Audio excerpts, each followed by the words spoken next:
There are two kinds of dangerous men in this world, the kind who explodes and the kind who doesn't. I am the second kind. If you think the man who screams is the one to fear, you've never stood on your own porch in a $2,000 charcoal suit, holding a retirement gift from colleagues who called you a titan of industry, only to realize your own daughter has turned your life's work into a locked cage. My name is Thomas Miller. I am 60 years old, and until yesterday I was a senior partner at one of the most respected architectural firms in Lake Forest, Illinois. I've spent my life designing structures that withstand the harshest winters, but I failed to see the rot spreading in the foundation of my own family. I drink my coffee black, I speak only when I have something to say, and I have always believed that patience is not just a virtue, it's a scalpel. Welcome back. Grab your snacks, get comfortable, and remember, the people in these stories had every chance to behave themselves. They just chose wrong. If you're new here, join our community by hitting that like button and subscribing. We share real, raw stories of family dynamics and the quiet strength of those who refuse to be pushed aside. You're going to want to see how this one ends. The night of my retirement gala was supposed to be the crowning moment of a 40-year career. The air in Lake Forest was crisp, the scent of expensive catering filled my driveway, and a jazz quartet was playing softly in the foyer of the craftsman-style estate I built with my own hands 25 years ago. But as I stood there, feeling the weight of a gold-plated fountain pen in my pocket, a gift from my partners, I stepped outside for a moment of peace. When I turned back to rejoin my guests, my key didn't just stick. It didn't fit. The cylinder had been replaced. Inside, I could hear the muffled sound of my daughter Chloe's laughter. It wasn't the laughter of a proud child. It was the sound of someone who thought they had finally inherited the throne while the king was still breathing. Lake Forest is a place built on the quiet dignity of old money and older trees. This house, the one I stood outside of tonight, wasn't just a property to me. It was a masterpiece of oak, glass, and 25 years of architectural precision. I designed it when Chloe was still in pigtails, making sure the 7-foot windows caught the exact angle of the morning sun because my late wife, Martha, believed that a home should never have a dark corner. I put my soul into those blueprints, selecting every tile and every beam with the same care I gave to the multi-million-dollar museums I built downtown. When Martha passed away 8 years ago, the silence in these hallways became too heavy for one man to carry alone. I spent my days at the firm, buried in blueprints, and my nights wandering through a house that felt like a museum of a life I no longer recognized. So, when Chloe married David 5 years ago, I made a decision that I thought was an act of ultimate love. They were struggling. David's consulting business was mostly just a fancy word for unemployment, and Chloe was stressed about their tiny apartment. I told them to move in. I didn't just give them a room. I gave them the keys to the kingdom. I moved into the guest wing, the in-law suite I had originally designed for Martha's aging parents. I watched as they replaced my classic furniture with modern, soulless pieces. I watched as Chloe painted over the warm mahogany walls with minimalist gray. I said nothing. I figured that for a home to be alive, it needed to change. I wanted them to feel like this was their foundation, their start. But here is the detail that Chloe and David always seemed to overlook during our Sunday dinners. While they were busy playing Lord and Lady of the Manor, I was the one quietly ensuring the lights stayed on and the grass stayed green. Every single month, like clockwork, the mortgage payment left my private account. The property taxes, the astronomical heating bills for an Illinois winter, the landscaping, the structural insurance. It all came from the man they now treated like a quiet ghost in the hallway. I didn't mind. I thought I was building a legacy. I thought I was buying time with my grandchildren if they ever came. If you're finding this story relatable, or if you've ever felt like your kindness was mistaken for weakness, take a second to hit that like button. Our community is growing every day because of people like you who value family and respect. Make sure you're subscribed so you don't miss the moment the tide turns. Your support means we can keep sharing these lessons with the world. Now let's get back to the night everything shifted.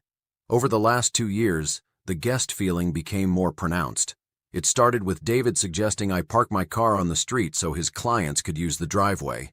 Then it was Chloe reorganizing my private study until it was nothing more than a storage room for her seasonal decorations.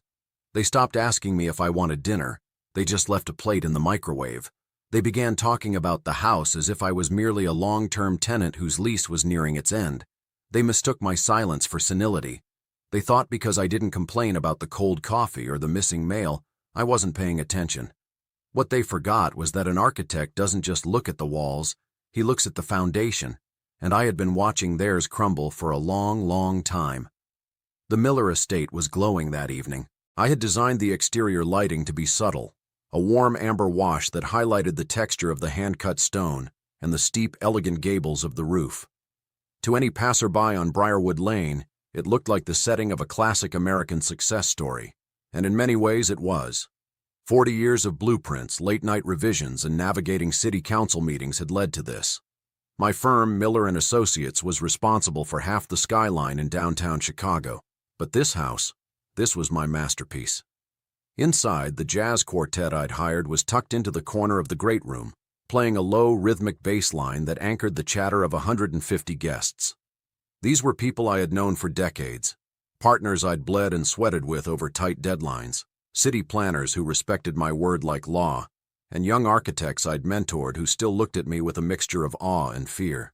The air was thick with the scent of expensive lilies, aged bourbon, and the quiet, heavy hum of high society ego. I moved through the room in that charcoal suit, a drink in my hand I barely touched, nodding at the right moments, accepting the firm handshakes of men who called me a titan. But as the night wore on, a strange, cold draft started to blow through the warmth of the celebration. It didn't come from the windows, it came from my daughter. Chloe moved through the room with the practiced efficiency of a shark in silk. She was wearing a dress that cost more than my first car, a dress, I noted, that had been charged to the credit card I still paid off every month. She wasn't introducing me as the guest of honor. She was introducing me as a relic. I stood near the mahogany sideboard talking to Marcus, my oldest partner, when Chloe floated over. She didn't put an arm around me. She didn't look at me with the pride a daughter should have on her father's biggest night. She looked at Marcus and sighed, that theatrical poor me sigh she'd perfected lately. "He's such a workaholic, Marcus," she said, her voice loud enough for the surrounding tables to hear. "I'm just so glad we're finally putting him out to pasture. Honestly, the house has been so cluttered with his old drafting tables and dusty rolls of paper. David and I are already planning how to turn his study into a proper media room. It's time for some fresh energy in these walls, don't you think?" Marcus looked at me, then back at her, his expression unreadable. I felt a sharp metallic tang in the back of my throat. My study? The room where I'd designed the very floor she was standing on? I opened my mouth to speak, but Chloe had already turned away, laughing at a joke David, her husband, had made at the bar. David was leaning against the marble counter like he'd personally paid for the stone, gesturing wildly with a glass of my 18-year-old scotch, telling a group of my colleagues how he had managed the renovations on the West Wing.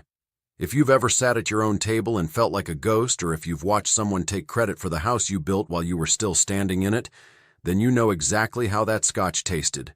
It tasted like ash. Do us a quick favor. If you're enjoying the tension of this story, hit that subscribe button. 97% of people watch these stories without joining the community, but it's your support that keeps these lessons coming. Drop a comment and let us know. Have you ever been treated like a guest in your own home? The climax of the disrespect came during the toasts.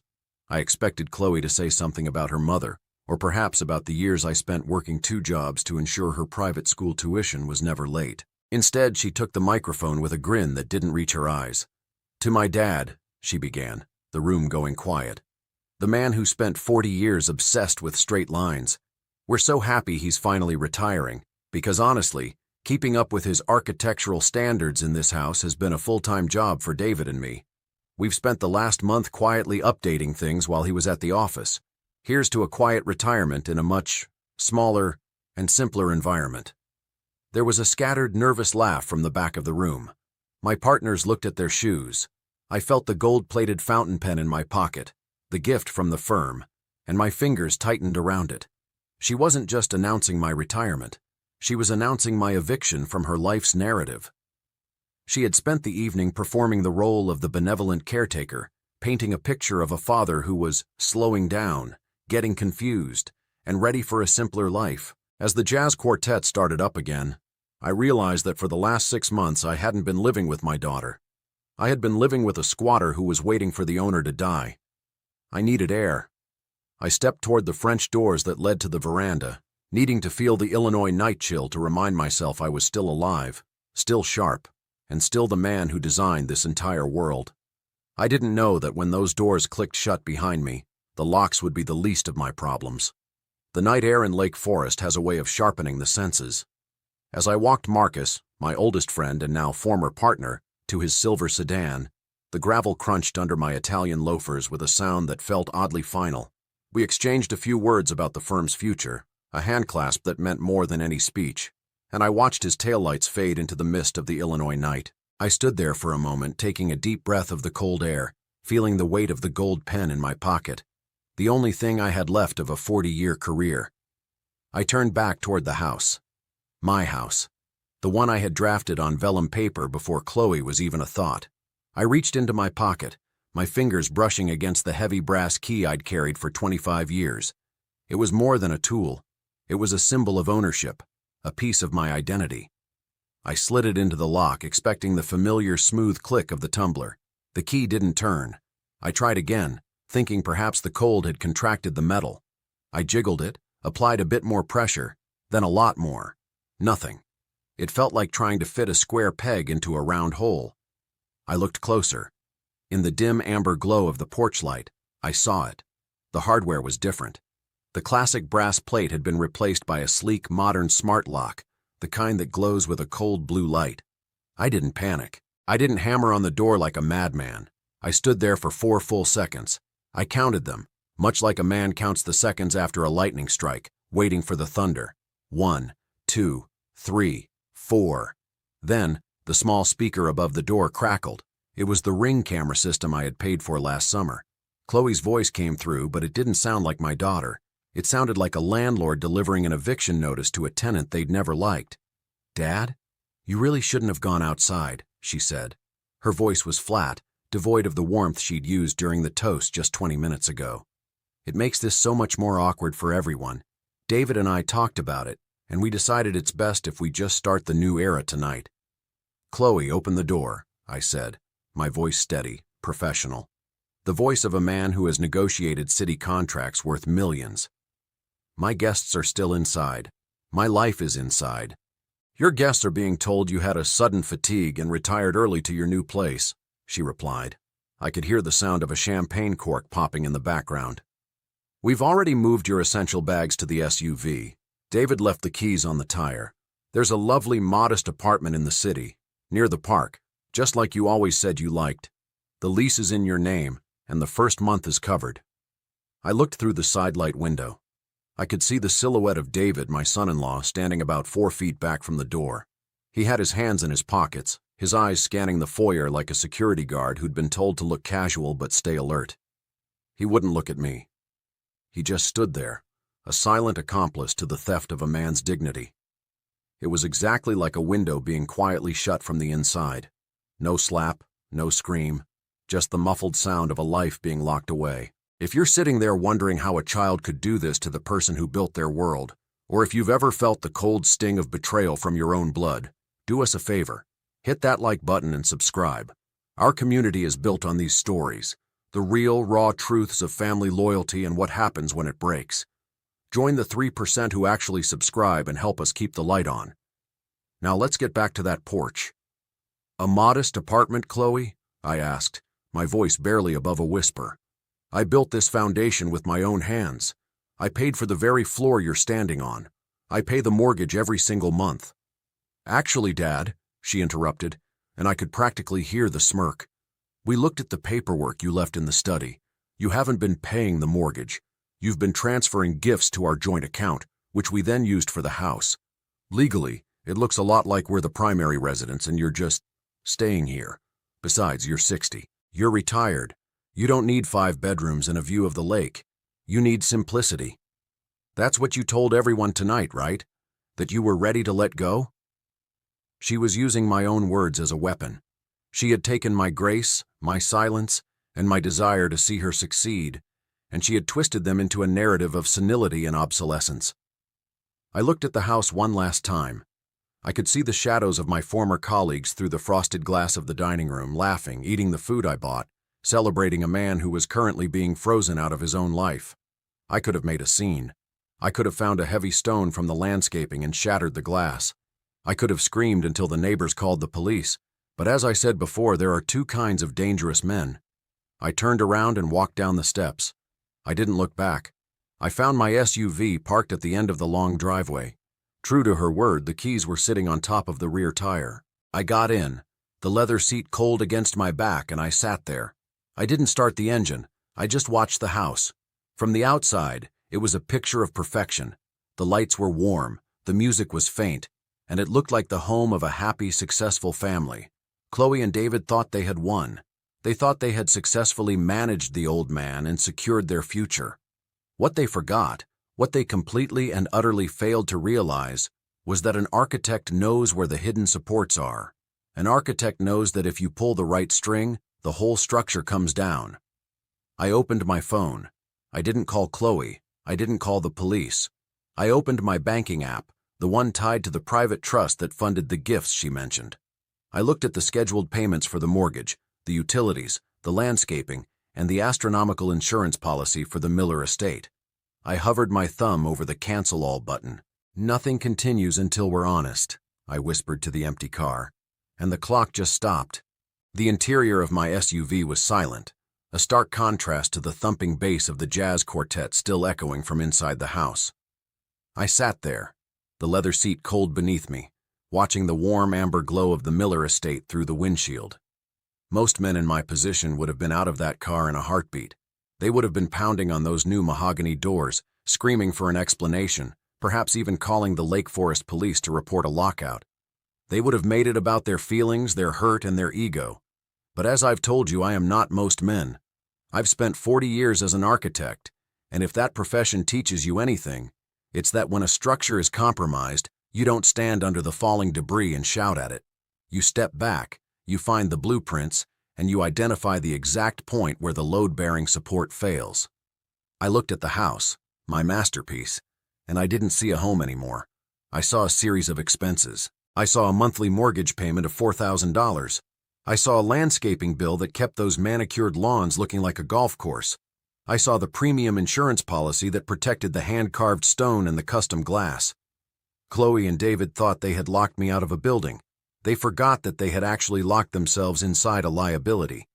If you've ever reached a point in your life where you realized that your kindness was being treated as a weakness, or if you've watched someone you love try to build their happiness on the ruins of your dignity, then you know exactly why I didn't start the engine. Do us a quick favor.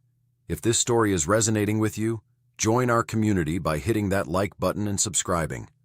97% of people watch these stories without ever joining the sphere, but your support is what keeps these real, raw, and family-centered lessons coming. Drop a comment below. Have you ever had to stop the clock on someone who took you for granted? I pulled my phone from my jacket pocket. The screen's white light felt clinical in the dark cabin of the car. I didn't look at the 15 missed calls from the catering manager or the frantic texts from my former partners, who were likely wondering where the guest of honor had vanished to. I opened my banking app. Chloe had mentioned the paperwork I left in the study. She thought she was clever for finding the records of my gifts to their joint account. She believed that because the money flowed through them, the house belonged to them. What she failed to understand, what her greed-blinded eyes had missed, was the trust agreement I had established years ago. I hadn't been giving them gifts. I had been subsidizing a trust that held the title. The house wasn't in their names. It wasn't even in my name. It was in the name of a legal entity of which I was the sole trustee with absolute unilateral power to dissolve it at any time. My thumb hovered over the scheduled payments. Mortgage, canceled. Property taxes, automated transfer stopped. Lake Forest utilities, electric and water. Account closed effective immediately. Premium homeowners insurance. Payment voided. It took less than 5 minutes. In the time it takes most people to order a coffee, I had effectively removed the financial oxygen from the Miller estate. Chloe and David wanted the new era to start tonight? Fine. But they were going to find out very quickly that an era of independence is remarkably expensive when you haven't earned a single brick of the foundation you're standing on. As I sat there, I felt a strange sense of clarity. For years, I had narrated every sunset for them, just as I had for my late wife Martha. I had tried to make their lives bright and easy. But as the blue light of the smart lock continued to glow on my front door, I realized that some doors, once they are shut from the inside, should never be opened with a plea. They should be opened with a reality check. Nothing continues until we're honest, I whispered to the empty car, echoing the words of a man who knows that the truth is the only thing that survives a fire. I finally put the car in gear. I wasn't driving to the modest apartment Chloe had picked for me. I was driving to a hotel downtown to meet with my attorney. The clock hadn't just stopped. It was about to start ticking for Chloe and David, and every second was going to cost them more than they could ever imagine. I didn't drive to the modest apartment Chloe had picked for me. I didn't even drive to a hotel. I drove to my private office, a small, nondescript suite in a brick building 3 miles from the lake that I'd kept even after moving my primary operations home. As I let myself in, the air was still and smelled of old blueprints and cedar. I sat at my desk, the only light coming from a single green-shaded lamp, and reached into the bottom drawer. I pulled out a thick manila folder.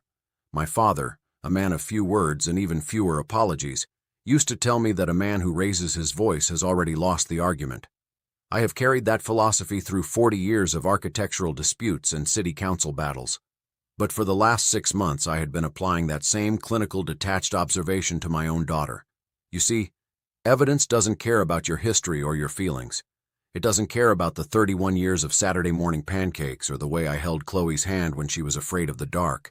Evidence just sits there, patient and immovable, waiting for the light to hit it.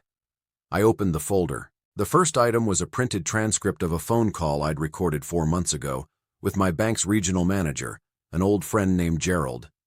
Chloe had called him, pretending to be concerned about my mental clarity. She'd asked about the procedure for obtaining power of attorney, claiming I'd become forgetful with the household accounts. Gerald, being a man of integrity, had called me 10 minutes later. I told him to let her keep asking questions. I wanted to see exactly how far her ambition would travel. Next were the screenshots. My neighbor, a retired mechanic named Joseph, had sent me photos of a gray sedan parked outside my house on Tuesdays when I was at the firm. I'd hired a private investigator, not because I wanted to find a crime, but because I needed to see the shape of the betrayal. It turns out, Chloe and David were meeting with a real estate agent while I was at work, giving them tours of their property. They were already getting appraisals. They were already spending money they didn't have based on a house they didn't own. But the centerpiece of the folder was the trust agreement.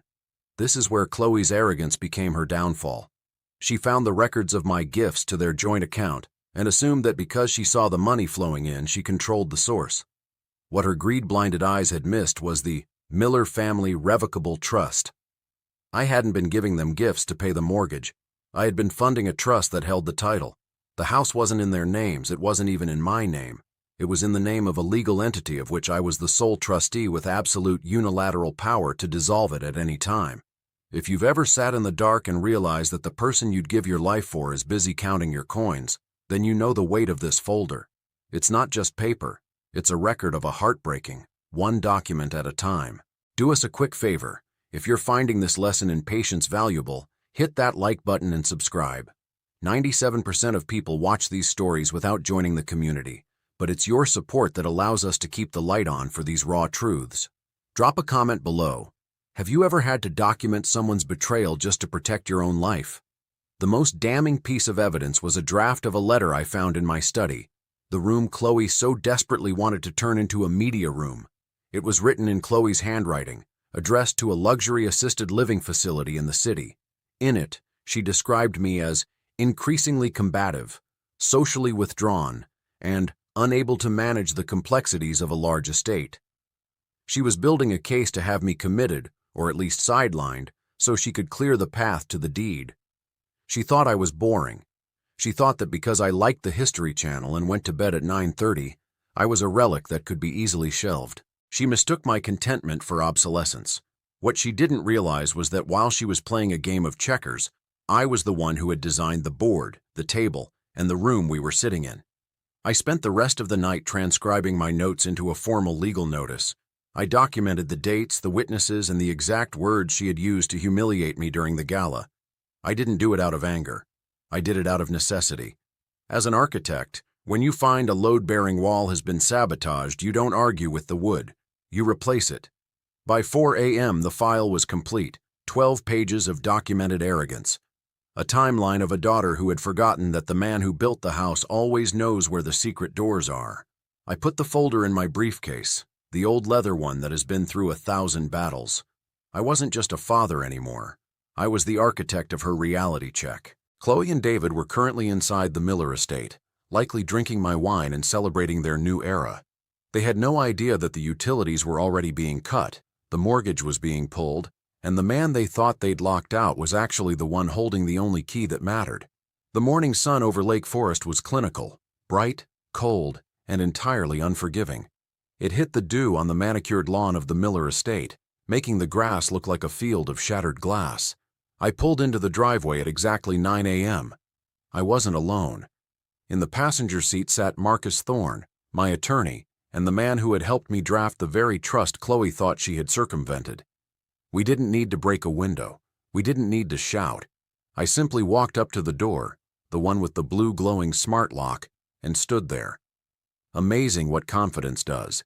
You walk like you own the place because legally you do. I didn't press the intercom. I didn't wait for Chloe's permission. I simply nodded to the locksmith who had been waiting at the curb. Within 3 minutes, the new era hardware was lying on the porch, and the original brass cylinder was back in its rightful place. I pushed the door open. The smell of expensive coffee and cinnamon rolls hit me first. Chloe and David were in the kitchen, sitting at the marble island I had personally selected from a quarry in Italy. They were laughing over a tablet, likely looking at more furniture for their new media room. When they saw me, the silence that followed was so heavy, you could have measured it with a scale. Chloe's face didn't go through a range of emotions. It simply closed. It was that same window being quietly shut from the inside. She didn't stand up. She just stared at me, her coffee cup halfway to her lips. "Dad? What are you doing here?" Her voice was sharp, entitled. "We told you last night, we've already handled your things, you shouldn't have come back. It's trespassing." "Morning, Chloe," I said, my voice steady, professional, the voice of a man who has never needed to raise his voice to make a point land. I walked to the table and set the manila folder, the 12 pages of documented arrogance I had compiled, right in the center of the marble. "I'm not here to trespass, sweetheart," I continued, looking her directly in the eye. "I'm here because as of 4 a.m. this morning I stopped the clock. Marcus?" Marcus Thorne stepped forward, opening his own briefcase. "Chloe, David," he began, his tone professional and cold. "We are here to serve you with a formal notice of immediate eviction and a revocation of the occupancy agreement. You mentioned paperwork last night. What you found were records of transfers to a joint account. What you missed was the trust agreement that governed those funds. The house is held in the Miller Family Revocable Trust. Thomas is the sole trustee. By changing the locks and effectively attempting to seize the property, you have breached the conditions of your residency." David finally found his voice. "You can't do that. We've lived here for 5 years. We have rights." I looked at David, the man who had stood 4 feet back while my daughter locked me out. "The measure of a man, David, is not whether he makes mistakes. It's what he does when he's the only one in the room who knows he made one. You chose to stand watch while my daughter humiliated me in front of my peers. You chose comfort over accountability." Chloe stood up then, her eyes bright with a mixture of rage and the first inklings of genuine fear. "You would do this to us? Your own daughter? Over a lock?" "No, Chloe," I said gently. "Not over a lock. Over the truth. I spent 26 years making sure you never had to feel a cold draft in this house. I narrated every sunset for you, and in return you tried to document me into a nursing home so you could clear the path to the deed. I'm not a monster, Chloe. I'm an architect. And when a structure is this rotten, I don't argue with the wood. I replace it. If you're watching this and you've ever had to hold up a mirror to someone who thought they were invisible, hit that like button. Our community is built on these moments, where the truth finally comes out. Subscribe and join the sphere, because you don't want to miss what happened when they realized exactly how much they had lost. 97% of you haven't joined yet, but your support keeps these lessons alive. I tapped the folder. Inside, you'll find every text, every recorded call to the bank, every appraisal you tried to sneak past me, and the draft of the letter you wrote to the assisted living facility. It's all there, Exhibit A through Z. I didn't do this loudly, because I learned from your mother that the truth doesn't need to scream to be heard. The kitchen faucet dripped in the silence. Chloe looked at the folder, then at me, and for the first time in 4 years, the square-cornered performance fell away. What was left was something younger and considerably less certain. "Where are we supposed to go?" she whispered. "You have 24 hours to collect what is yours," I said, turning toward the door. "The apartment you picked for me is still available. The first month is paid for. I suggest you start moving. Nothing continues until we're honest, Chloe. And today, the lights are finally on." The next 24 hours were a masterclass in the speed of reality. The Miller estate, which had been glowing with jazz and champagne only a night before, was now filled with the sound of packing tape and heavy, jagged breaths. I stood on the veranda, the very spot where the blue light of the smart lock had originally judged me, and watched as Chloe and David loaded the remnants of their pride into a rental truck. There was no jazz quartet this time. There were no toasts to new eras. Just the raw, unpolished sound of two people realizing that the foundation they thought they'd stolen was never actually theirs to keep. They moved into the apartment Chloe had picked for me, the modest 600-square-foot unit near the park. She had called it simplicity when she thought I'd be the one living there. Now, as she stood in that small kitchen with its laminate counters and humming budget refrigerator, I suspect the word she used was much sharper. I didn't feel joy in her struggle, but I felt the deep, resonant satisfaction of a structure that had been leveled and then rebuilt on the truth. I walked back into my house and headed straight for the study. The mahogany walls were still there, though scarred by the modern art Chloe had tried to force upon them. I moved my drafting tables back to their original positions, their heavy oak legs anchoring me to the room. The silence in the house was different now. It wasn't the heavy, suffocating silence of a man being ignored in his own hallway. It was the quiet, clean air of a home that belonged to the architect who built it. I sat at my desk, opened my old leather briefcase, and placed the 12-page manila folder in the middle of it. It would stay there as a permanent record. An architect doesn't just look at the walls. He looks at the integrity of the people inside them. If you've stuck with me until the end of this story, I want to say thank you. Family dynamics are the most complex structures any of us will ever navigate, and sometimes the hardest thing to do is to hold up a mirror to the people you love. But remember, the most dangerous person in any room isn't the one making the most noise. It's the one standing in the doorway, watching, waiting, and documenting the truth. Quiet is not the same as absent. Quiet men see everything, and quiet men remember everything. Some things are worth coming back for. Most things, actually, if you're brave enough to turn the truck around and face the fire instead of driving away. If you value these lessons in patience, respect, and the quiet strength of family foundations, do us one final favor. Hit that like button and subscribe to join our community. 97% of people watch these stories and walk away, but your support is what keeps the light on for these real, raw truths. Drop a final comment and let us know. Would you have given them 24 hours? Or would you have closed the door forever? Thanks for being a part of this sphere.